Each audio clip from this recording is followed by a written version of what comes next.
आसीद् गिरिवरो राजन्स्त्रिकूट इति विश्रुतः क्षीरोदेनावृतः श्रीमान् योजनायुतमुश्रितः।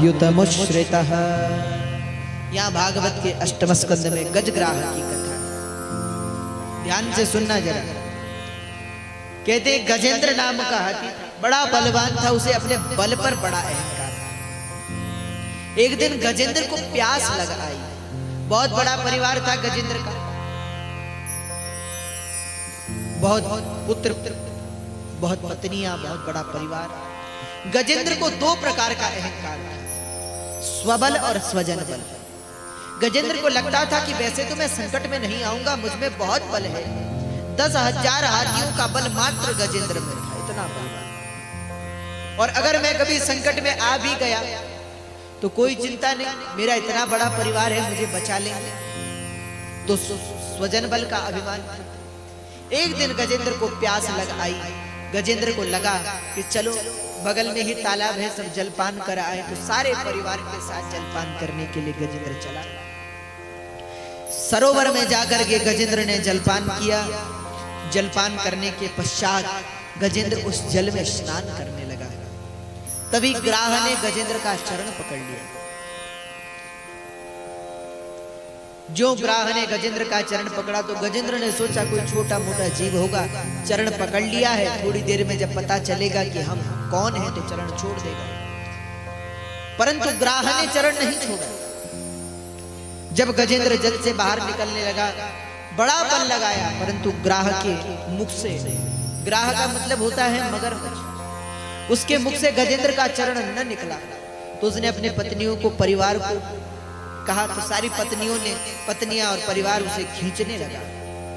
परंतु थोड़ी देर सारा परिवार खींचे, गजेंद्र बाहर आ जाए, फिर ग्राह बल लगाए तो सबको अंदर खींच करके ले जाए। ऐसा युद्ध चलने लगा। कुछ समय बाद गजेंद्र का परिवार गजेंद्र को छोड़ छोड़ कर जाने लगा। ध्यान देना, ये गजेंद्र कौन है? ये गजेंद्र कोई और नहीं है, हम सब लोग हैं। और ये ग्राह कौन है? ये ग्राह मृत्यु है।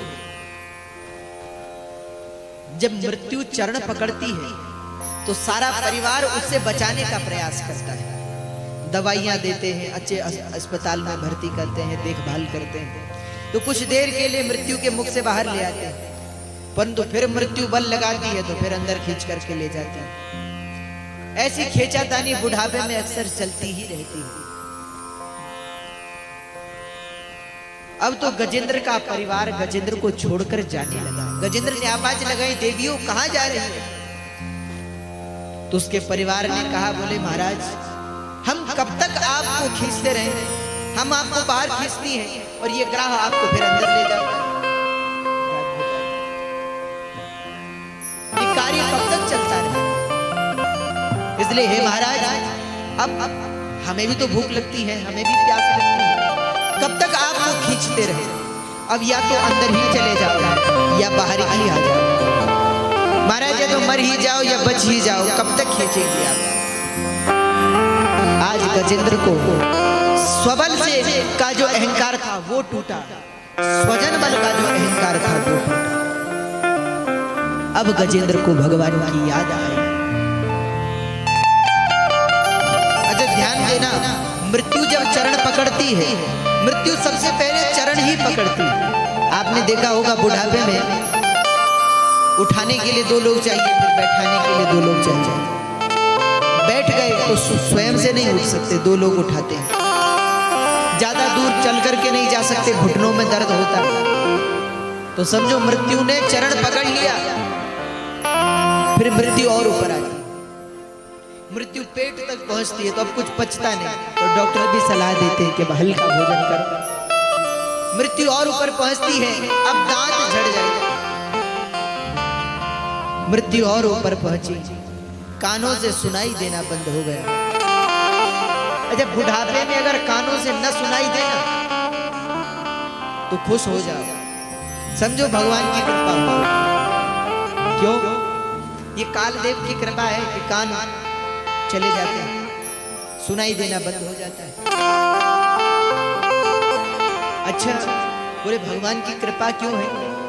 तो बोले जीवन की पूरा जीवन जिस परिवार के लिए लगा दिया, जब बुढ़ापे में उनसे कहोगे कि पानी दे दो, अभी भोजन दे दो, अभी ये कर दो, तो घर वाले भी परेशान करते हैं, तो वो भी गालियां देते हैं। कितना परेशान करके रखा है, खुद तो काम करते नहीं, हमें काम करने नहीं देते। तो उनकी बातें सुनोगे तो दुख हो जाएगा, इसलिए भगवान कान बंद कर देते हैं, बोले अब मत सुनो। फिर मृत्यु और ऊपर आती है, आंख तक अब दिखाई देना बंद हो गया, दिखाई नहीं। अच्छा, दिखाई देना बंद हो जाता है, भगवान कहते हैं झूठी दुनिया को देखना छोड़, अब मुझे देख। अब बहिरंग बहुत हो गया, अब अंतरंग हो गया, मन को बाहर बहुत दौड़ा लिया, अब अंदर अपने मन को एकाग्र कर। फिर मृत्यु और ऊपर पहुंची, बाल सफेद हो गए, बाल सफेद हो गए, यानी भगवान कहते हैं काले कामों को छोड़, जीवन को श्वेत बना ले। परंतु हम लोग कहाँ भगवान का भजन करते हैं।